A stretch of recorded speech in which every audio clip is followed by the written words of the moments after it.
Today on Get Paid, we get John Sabino, CEO of LivePerson. John and I connected after our conversation with Bryce, the CEO of TaskUs, because John loved Bryce's perspective on fighting back all the nonsense that AI will just eliminate people from customer service interactions. So I invited him to the show so we can talk more about it.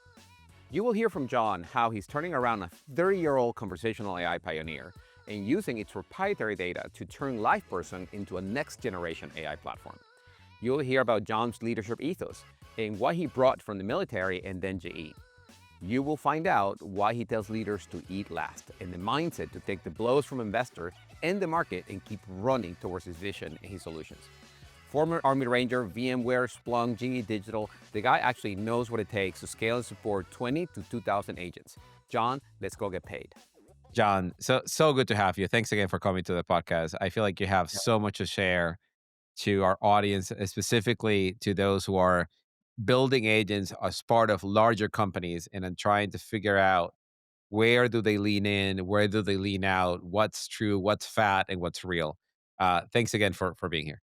Yeah, Manny, thank you so much for having me. I love your podcast. And honestly, just some of your guests that you've had on and the views that get exchanged in this forum are fantastic. So wonderful to be here and super excited to have an opportunity to chat with you a little bit and let the audience listen to us. So thank you so much for having me. That's awesome. All right, so let's dive in because we just had this conversation a minute ago. We're going to have it again. All right, so you come into LivePerson. What's your assessment of what's in front of you? What are the assets? What are the liabilities? What do you take with you? What's noise? What's fact in the market? And how do you drive the company forward? Yeah, there's a lot in there. It's probably an hour answering that question. In 5 minutes or less. Yeah, I'll sum this up very quickly. I found a company that had the technology to lead into the future in a space that was growing, transforming, and really a revolution is underway right now around Yeah. how Yeah. technology is impacting CX and interactions with customers. And so I fell in love with the tech itself.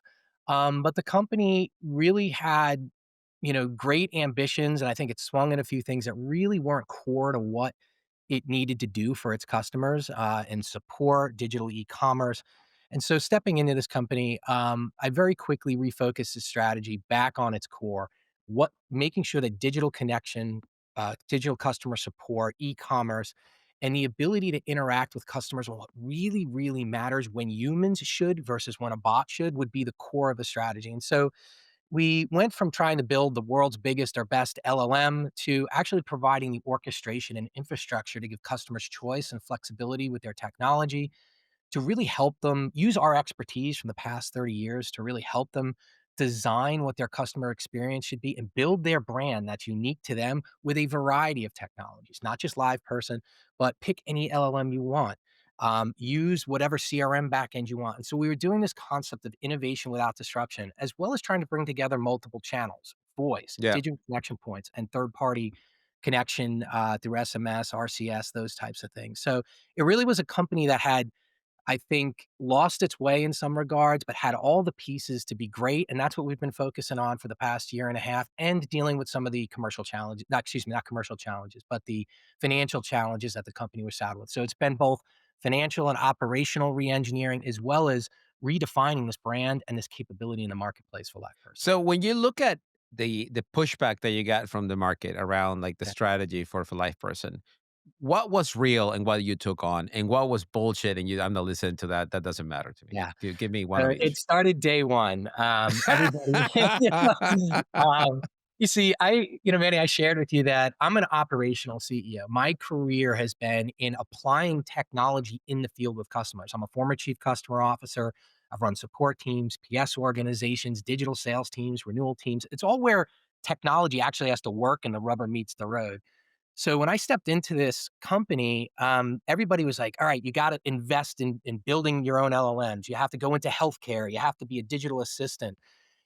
And I pushed back on that. And I said, no. I said, what we really are is the Who's telling you these things? Wait, who's telling you these things? former Come on. leadership, investors. I even had some customers. Your all the people friends, you have to listen to. family. That's right. So it's all, you have to listen to these opinions, but you also have to have your convictions and know what you know, looking at the data and your own experiences to say, look, What we do best is getting the conversation to the right place at the right time, whether that's a human or a bot. What we do best, making sure it hits the right channel. Should it be in voice? Should it be digital? Should it be in third party? Should it be bi-directional? We have 30 years of experience doing that. So where I stepped in was to say, this isn't about building a billion bots or everything needs to be AI. This is about designing the proper customer experience to get them what they need and create value as quickly as possible. And to do that, you need to orchestrate correctly. You need to have the right analytics capability, and you have to have a rock solid platform that operates at scale, that's open and flexible to any change in your ecosystem or your environment. And that's where the concept of bring your own LLM came from. Everybody thought I was nuts when we started with that. And now that is the Mm, industry buzzword. I'll be blunt. I think we started that. That was where we came from, and it is working. We give many options to customers, and I think you know this well. You go into any enterprise customer, you'll see 4 or 5 different AI technologies at work, all hitting right. different use cases. We kind of are one of the only tools that sit in the middle that allow you to bring some of that stuff together. So All right. So we're gonna that's dig how. into that in a minute. We're gonna Yeah, dig into that in a minute. But like, let's assume that you are the CEO of pick any SaaS company right now that has a 100 to 300 million in AR, trying to figure out their way out of the flat seat count. There's no more seats. What is your framework for picking what's salvageable and yeah, picking what's going to change for yeah. all our SaaS CEO listeners out there? Yeah, I think what you have to get your customers doing is first off, analyzing what they're trying to achieve and then figuring out how you connect these different experiences together. And then how do you make sure that the customer moves efficiently? We use the word assist through that experience. And then what are the things that should be automated? That is the so like most CEOs are being told use AI and everybody this is the hype cycle. Right? We're It's totally on the like backside of jump. it. Exactly. If you don't have AI, you're out the door. Uh-uh, Like uh-uh. that is the complete wrong way to come at this. There's things that are uniquely designed for where the technology of AI is today, which is what is my billing? Where's my package? These are things that should be automated. And if you've been doing this and you're an operational CEO, 45% or more of the inquiries Mhm. coming into your company are these billing, shipping, very tactical questions. Automate that stuff.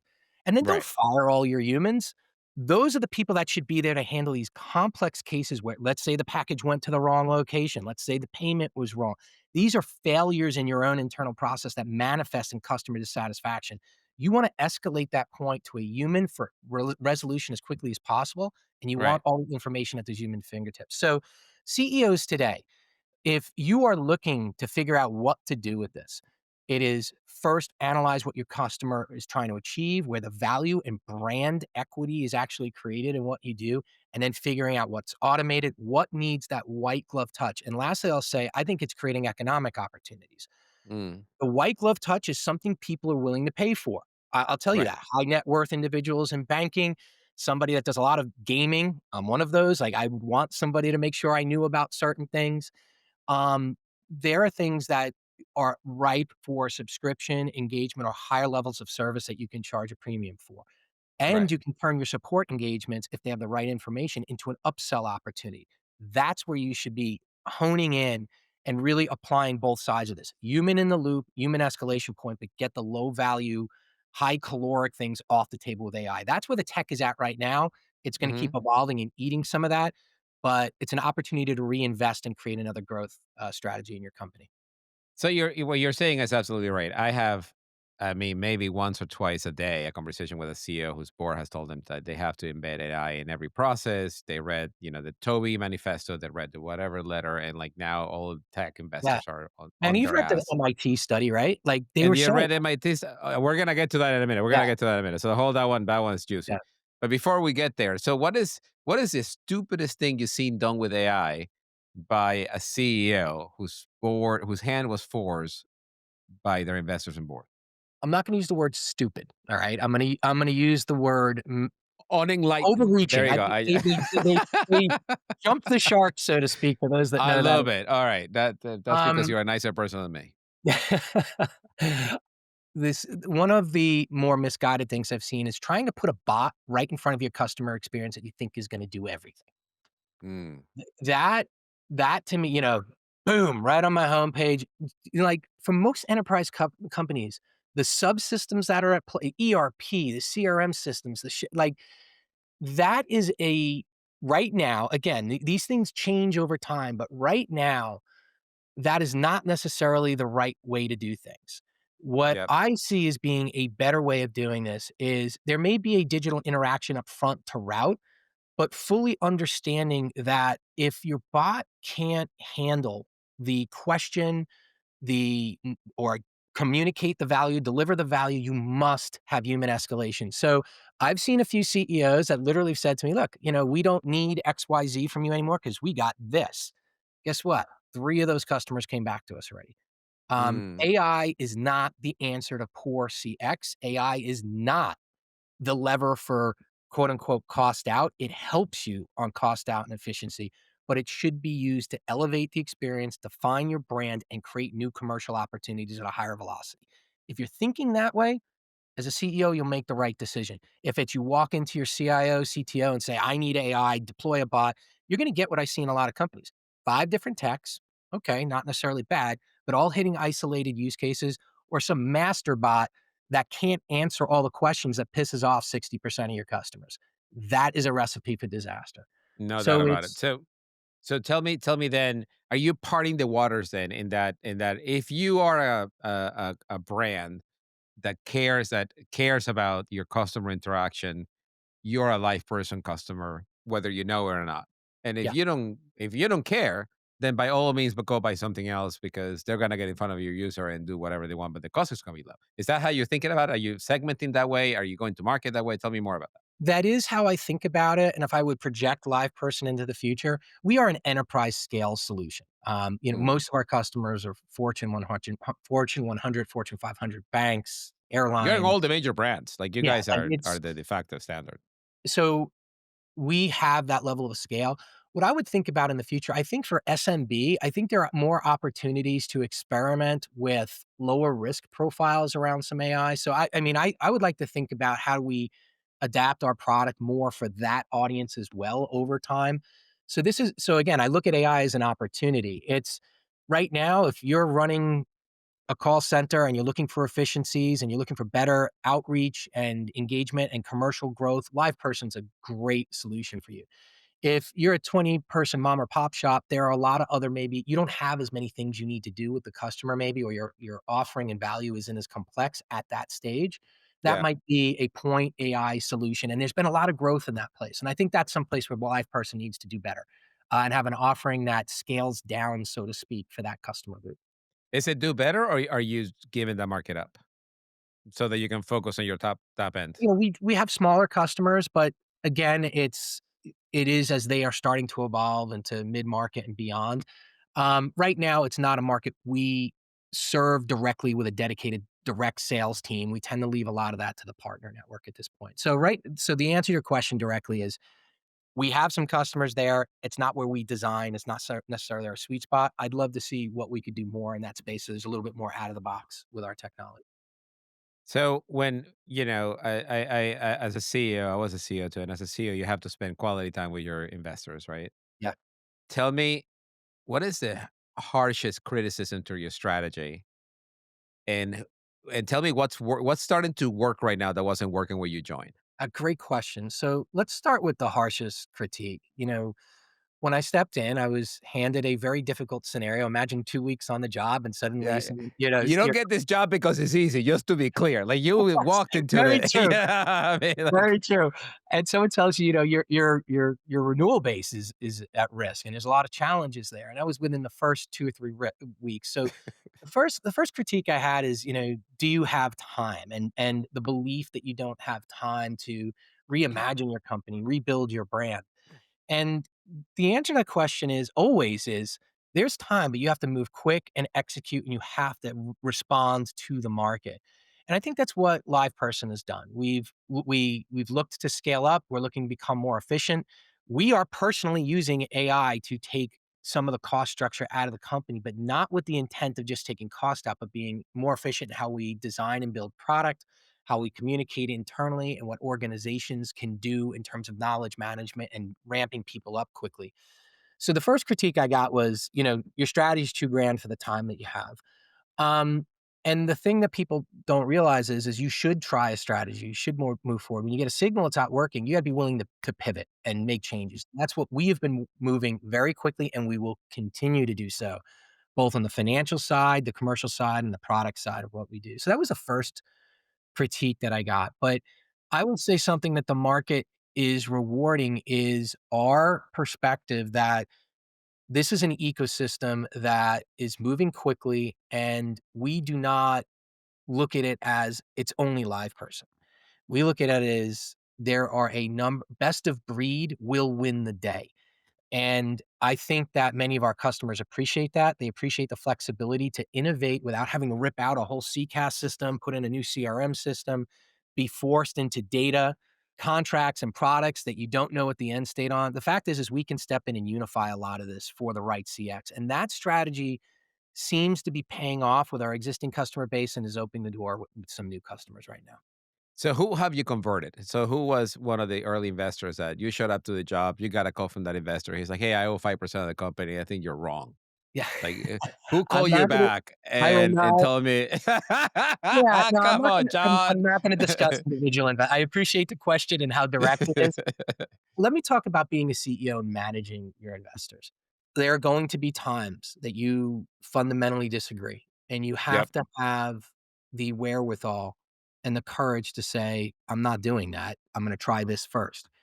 And there have been instances where we've tried some things and they weren't right, and the investor might have been right. And Mm. so, sometimes on cost management and things like that.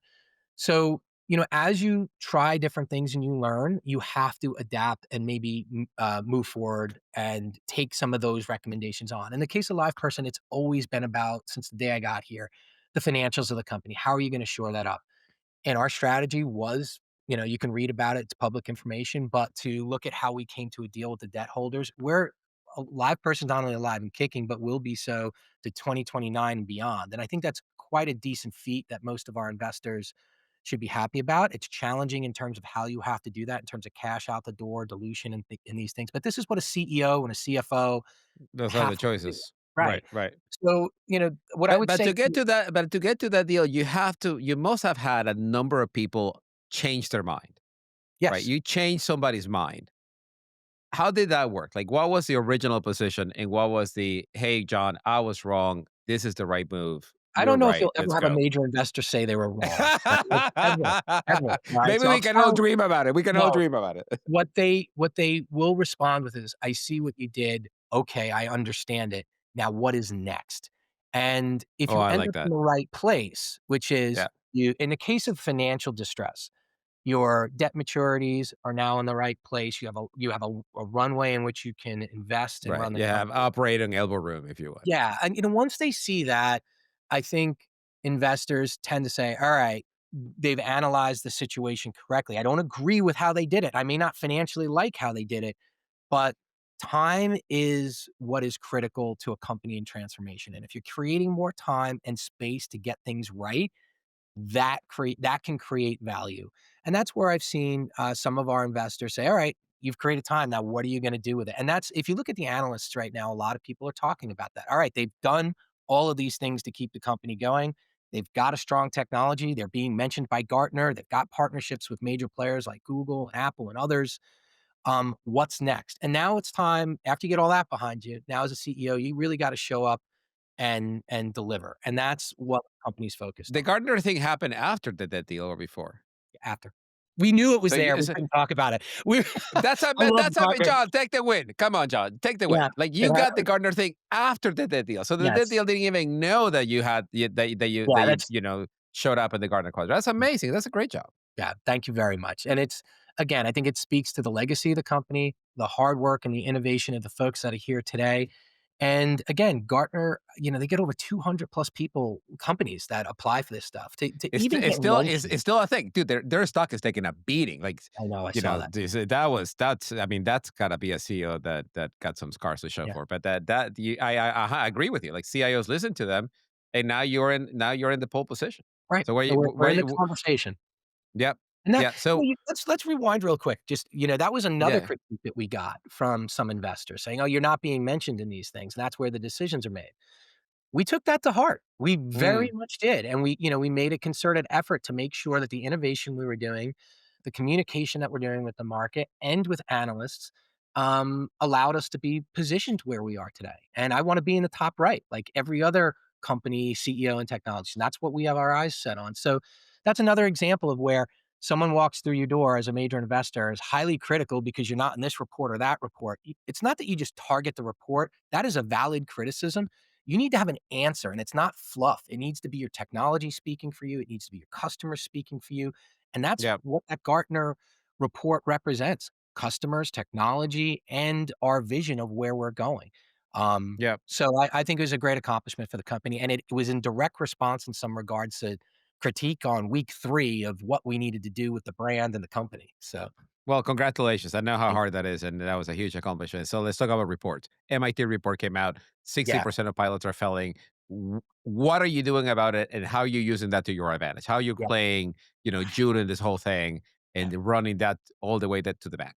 It really has been part of our rally cry commercially in the field. The fact is we have always focused on the support process, e-commerce, the ability to engage bidirectionally through, WhatsApp, X, multiple third-party channels.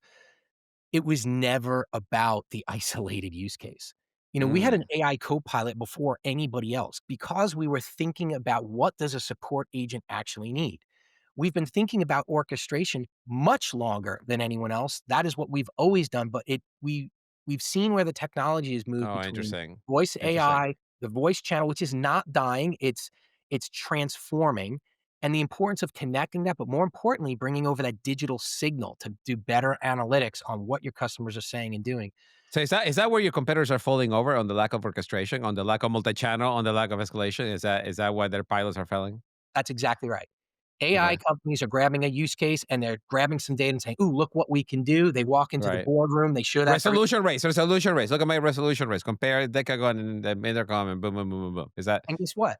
A use case is not a process. A use case is not a full customer journey. A use case is not a solution. right? That is what Right. many people miss. And I think look, let's look down the line. 5 I'm gonna do an eon here in technology, but let's look 3, 5, and maybe 10 years down the road. 10 years being the Mm. extreme case where there's gonna be something very I think a heck of a lot more automation, and some of the claims around AI being able to do maybe more than a human may be true in some regards out there in that time frame. But the next 3 to 5, human in the loop, connected, this is the big one, connected experience, connected digital experience, connected digital signal is the winning strategy. So when you come in and you have a bot that can chat with somebody like a human, but it can't navigate them through the full process, or when they get stuck, escalate out to a human, which by the way is federally regulated in some countries, especially in finance, you must be able to do that. You lose.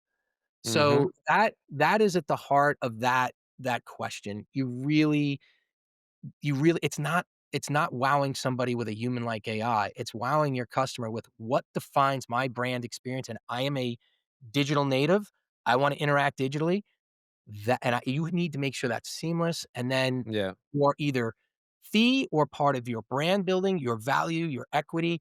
When should a representative of your company engage your customer? That's the cost equation, and that's where you need to be Right. smart, and that's what the technology is allowing you to do, and that's how LivePerson comes at it. We're not looking at individual use cases. We look at strings of them to say that's the outcome. That's what a customer is going to pay for. Yeah. Yep. So it's funny because that's exactly the point that Bryce made when we were talking Yeah. about how is Taskus going to survive in a world where agents are taking over. I loved that interview with Bryce. That was one of that was when I went, exactly. He's right. It's not going away. It's the how you're creating the value equation, how the value, excuse me, how the equation is calculating value is now starting to shift, but the outcome is still the same. Mm. It's just what tools are you using along the way, and that's where we, I think, outshine many other vendors that are out there, in terms of our knowledge of what needs to happen in these environments and how you can apply automation and when humans should be there and the analytical layer to allow you to get to that outcome better. All right. For CEO to CEO, why am I not seeing that in your marketing speak? Like you're still feeling like, and tell me if I'm wrong on this. Like I'm happy to eat it. it still feels like you're playing defense. LivePerson, the big venerable brand that has been around for a while, we're jumping into the AI space as opposed to hell no. If you care about your brand, if you care about your customer, you need to know when to escalate to a human. Most people know what the hell they're doing. We do. Give me a call. Yeah. I think marketing is an area and messaging for this company has been an area where we've struggled a little bit. That is something we need to do better. And part of me talking to you today is part of that. I don't necessarily think you need to step off an airplane and see that message on the wall. All right. I don't necessarily think you need to, I don't need a 30-second That's spot. that is not got a good marketing spend. That's right. And I don't need 30 seconds in the Super Bowl, although it would be nice. Um, what what we need Hmm. is the analysts that will continue to deliver the right technical message, strategic value equation for the customer, and that's where I want our message to shine through. And I also want to do it in human connections like this. This to me is the reality of messaging and marketing, not necessarily slapping your logo or a catchphrase somewhere. Will we get there? Yes, but we're a smaller company, and I'd rather put our money right into our product. I want to put our money into training and enabling our people in the field. And as we continue to grow, we'll consider how we think about changing our messaging marketing. But I'm saying our message right now, right here in front of your audience, and we do it every day. I love that. We'll make sure that our 26,000 listeners are dialed in. So now, how do you think about this category that you invented, right? Yeah. And is there a new naming for the category? Does it category evolve, or are we gonna just keep focusing on like the customer experience? Is the customer experience at the end of the day? We're making sure that you represent well to the human beings who are buying your product, and we're the best at it, or does it change to some kind of LLM driven thing that fits the zeitgeist? I love this question. And it's interesting because I've thought about it, but I've never come up with the answer. So let's look, conversational AI platform. Like the categories are changing and That sounds evolving. complicated. That sounds Yeah, like complicated. Yeah, yeah. We need to it's simplify that. exactly. And you know, I'm sorry, we don't have a cool three-letter buzzword, so to speak. CRMERT. Um, maybe it's AI everything. I don't, like, and you saw everyone jumping on agenta. Like, look, I don't know. What I will say is this, as somebody who is I have over 26 years now of experience in both selling to customers, running companies operationally, and delivering tech at the point of execution with customers. This is, without a doubt, a different set of tools to create a brand experience, which is a customer experience, using a digital channel to enable customers to make decisions faster, better, and drive value and create revenue. That is not changing. That is a customer journey. That is what you're doing. It's starting in support, it's starting in the back office, but it's going out into sales. It is Right. going into analysts. So, Manny, I think it's business. I hate to say, like you want to put everything in everyone wants to put it in a box. Everyone wants a label. Right Mm. now, it is about CX. You can call this conversational AI, generative AI platforms, but I don't have a buzzword yet, and maybe that goes to show why I'm not a marketer. Um, if there's a Where good you CIO were a marketer, you were a marketer, G. You just yeah, if forgot there's if about it. there's a great You need to go marketing back to the strategist old out there that John. has the answer, put it in the comments, let us know. We'll latch on to it. That's Yeah. amazing. That's amazing. So, how do you? Are you afraid? As a 20-some-year-old company, are you afraid of something that hasn't been invented yet displacing you in the future? Not at all. Not at all. As a matter of fact, we're anticipating it. That's so another message to CEOs. You always need to be paranoid and that you're trying to move your company forward at all times. But the fear doesn't extend into somebody quote unquote replacing you. The fear should be that you don't see what the trend is, you're not reading the Mm, data the right way, and that you're not accommodating for that in your environment. And let me give you we spoke about this before. A thing I think that my experience at GE Digital taught me was partnerships matter. You're not mm, gonna unless you're one of the big 3, 4, we all know who they are. right. You're just not gonna have the resources to build everything for everybody. Figure out what you are going to do that creates the most value, where you fit in the ecosystem, and hone in on that and then look for the alliances and partnerships that are going to give you the other pieces. That's our announcement that we just did with Amazon Connect. It's what we were talking about with Avaya. There are others that we want to do.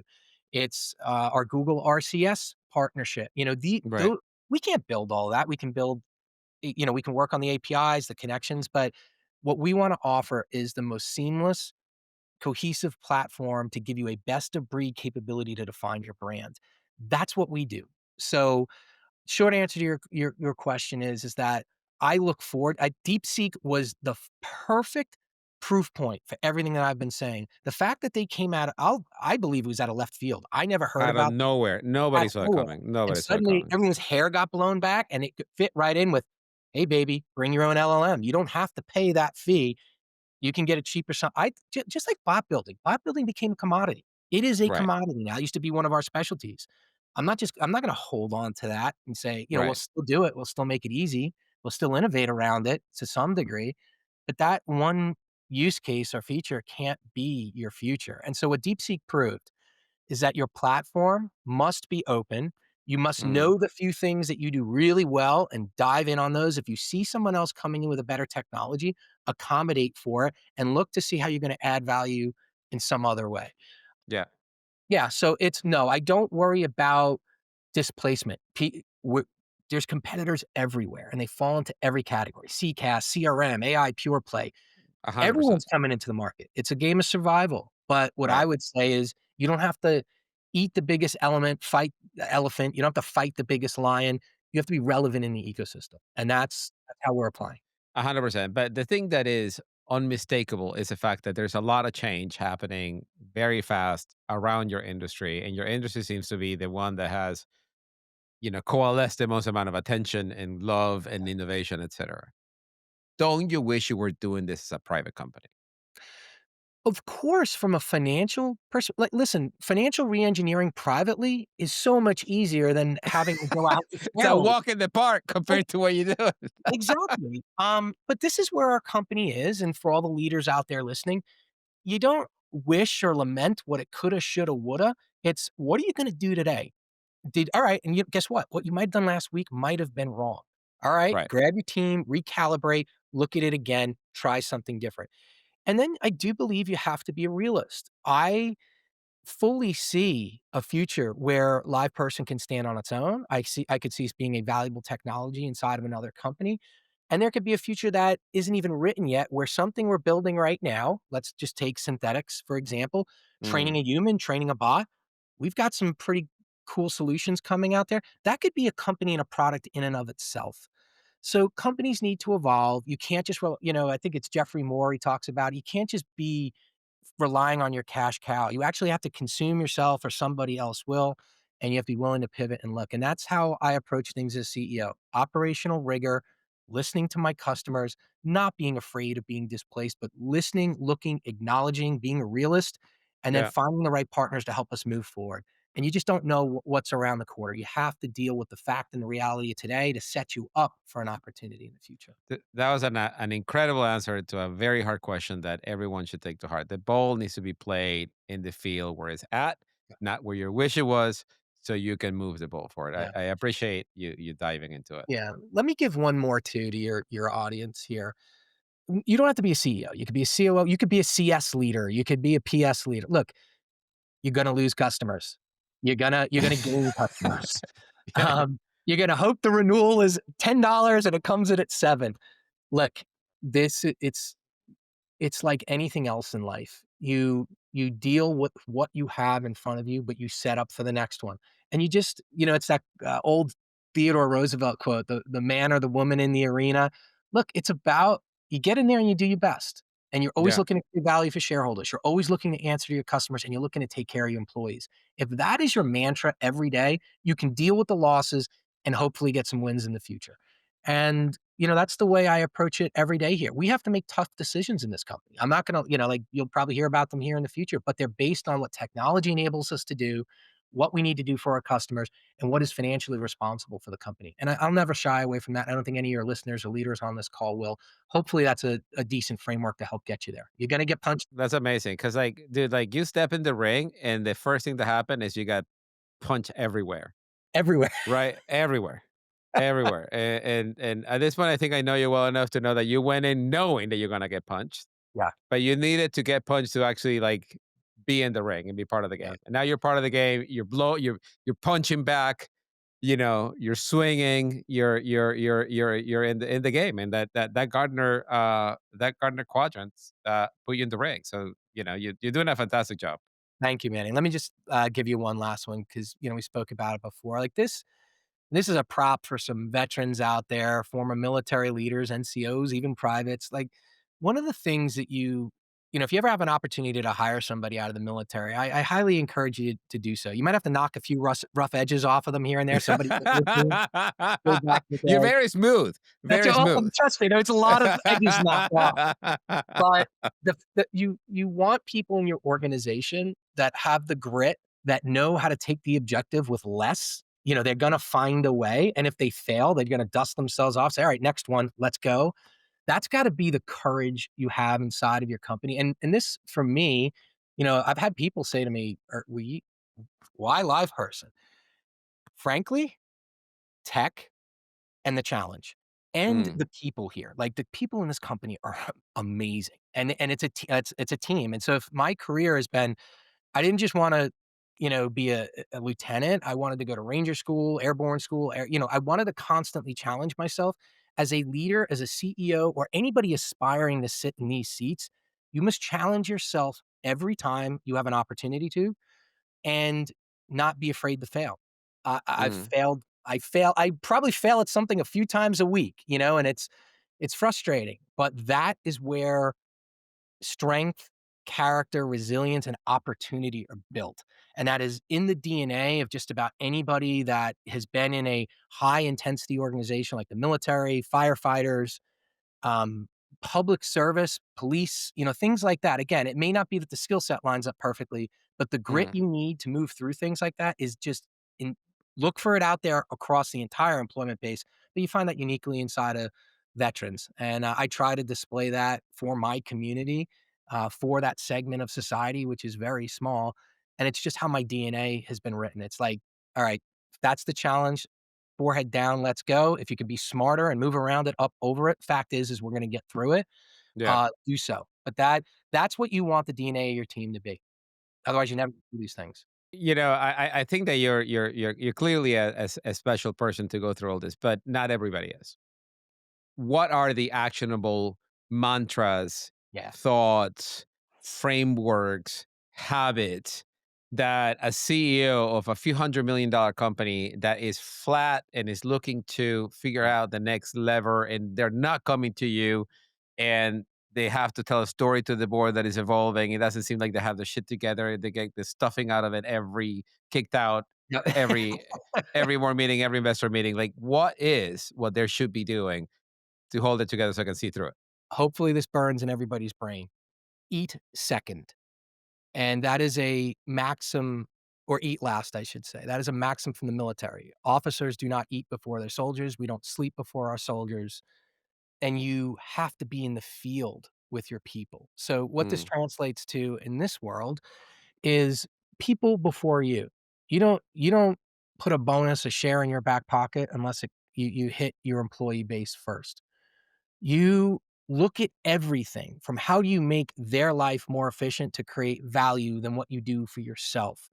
Customer and employee first at all times, and then if you're a public company, the investors circle that.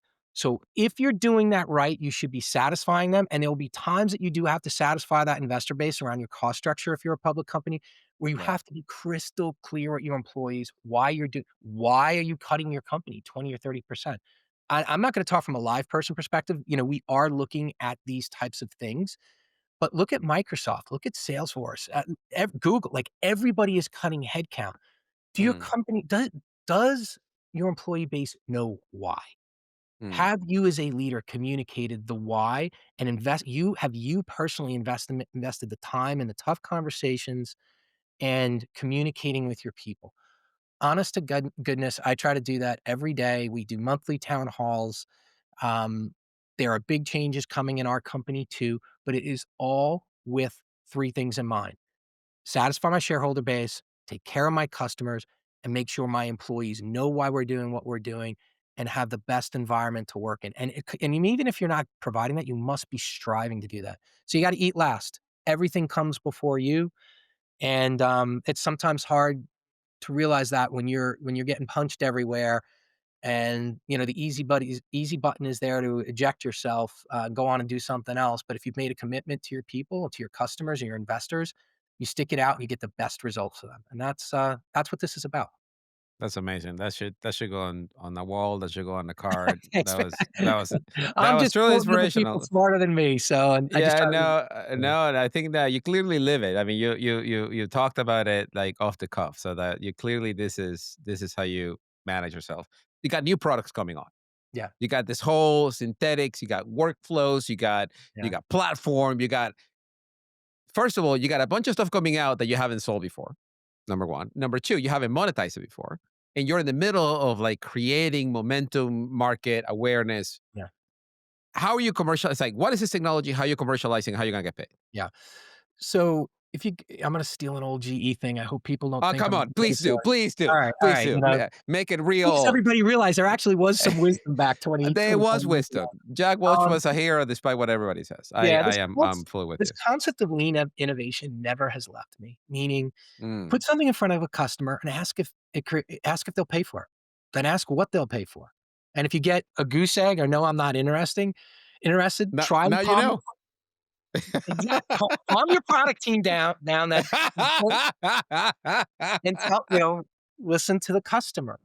And also, and here's the other thing too, if you only listen to the customer, you will start innovating all over the place and there'll be no rhyme or reason for it. Again, big companies might be able to do that. Smaller companies, you need to listen to the customer, look at your customer base, and see if you can find the sweet spot between a few different customers. So as far as bringing a product to market, I'm a big believer in finding 3, maybe 4 EA customers, agreeing on the timeline and scope of, an EA engagement, Mhm. seeing where it creates value, rapidly innovating based on the critical feedback they give you. Maybe you'll get lucky and get a real positive thing and you just laser in on that, but most Right, often right. it's this doesn't work. And then with that customer base and making sure they're part of the deal should be their reference customers, is that then you bring it to others. And that's when you take your limited marketing dollars and say, we got something here. So the way I like to bring things to the market, which might be a little bit different than others, Oh, is that's interesting. reality check. That answers the other marketing question. So this is why your marketing is not saying what you said is because you're gonna do it on the back of evidence. I like that. That's Yeah. good. And most if you read a LivePerson white paper, they will provide a lot of numbers and statistics. We actually are getting customers results. That's why I am confident customers are staying with us and new customers will come to us. Mhm. Um, It again, if you're operating on an isolated use case and just trying to prove to your board you used AI or you're one of these technologists that worried about your job, so I'm gonna apply AI and fire 20 of my engineers, you're gonna spin until you see the door. It's not that much has changed, meaning Right. get the customer to the answer, to the value, to what they are paying for as quickly as possible and get them to come back and keep the conversation going. We just now have a new tool that in some dimensions on the high volume, high caloric, I'll use the term low value tasks, that can be much more quickly automated and to a higher degree than it ever has in the past. Start there and work your way through. So, That's amazing. yeah. What's the advice for those who are in the middle of doing that, right? So you got a seed business, you got an agent business or a platform business that you're trying to spin out in an EA format. Are you capturing value right away? Are you saying let me show you the value and then I capture it? Are you pre-agreeing to an amount? Is it a pay pilot? So, like what's the structure, brass tacks here for our listeners? The structure should be depending on your relationship with your customer base. I see the engagement, if there's PS and humans involved, like you have to cover that cost to a certain degree. So you can start these things very simply as a small partner or PS engagement where some money exchanges hands, but nobody's doing anything for nothing. All right. Got it. It's Yeah, yeah. we're moving the ball forward for your brand, our technology together. So that's the small cost equation. Once you have a data set and you understand where you're creating value, And this whole debate between volume, seat pricing going away. I think in order to price any metric or unit that you're going to use to establish value, you need to know the outcome that you're driving. So let's take this. Let's take a call center. I had one at VMware, thousands of people. You had high turnover rates inside of that. What is the Yep. cost of bringing somebody up to speed in 6 weeks versus 6 months or 6 days versus, 5 weeks? Yep. That has a value, and that Right. is the Right. Right. conversation. So, to get very specific with your question, I don't believe in doing a pilot for nothing, because that means that the customers when something think about it, if it's free, all right, whatever. That's like, if Right. something's free, it doesn't have a value or it doesn't have a basis to establish value.